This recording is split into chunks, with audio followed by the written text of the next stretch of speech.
काय सूचना घेतली, काय मागणी तुम्ही सर परभणी पोलीस हिंसाचारातील मुख्य आरोपी असलेला निलंबित पोलीस अधिकारी अशोक घोरबाड हा ज्या पद्धतीनं उपमुख्यमंत्री आणि शिवसेनेचे 4 आमदार यांच्यासोबत एका मळ्यामध्ये ज्या पद्धतीनं तो पार्टी करत होता, त्या पार्टीचे जे काही फोटो आणि व्हिडिओ हे त्या मळ्यात जमलेल्या लोकांकडूनच व्हायरल झालेले आहे. त्याच्यामुळं त्यांना असा मेसेज द्यायचा आहे की या महाराष्ट्रामध्ये शिवसेना आणि भाजपच्या सरकारच्या आमदाराने आणि उपमुख्यमंत्र्याच्या आशीर्वादाने परभणी आणि नांदेडमध्ये जे काही खून पोलीस अधिकाऱ्यांनी केलेले आहेत, त्या सगळ्या खुन्यांना पाठबळ हे शिवसेनेचे 4 आमदार, त्याच्यामध्ये हेमंत पाटील, बोंडारकर आणि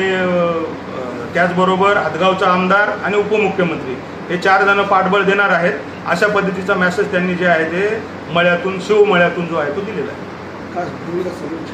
आमची भूमिका ही आहे की माननीय आयजींना आम्ही सोमवारी भेटणार आहोत आणि या प्रकरणाच्या अनुषंगानं आणि त्याचबरोबर न्यायालयामध्ये आम्ही जे पिटिशन दाखल करणार आहोत, त्याच्यासाठी आम्हाला जे काही CCTVचे फुटेज परभणीच्या पोलीस स्टेशनचे आणि LCBच्या जे काही पोलीस कोठडी आहेत किंवा जे काही त्यांचं त्या ठिकाणचं जे काही जेल आहे,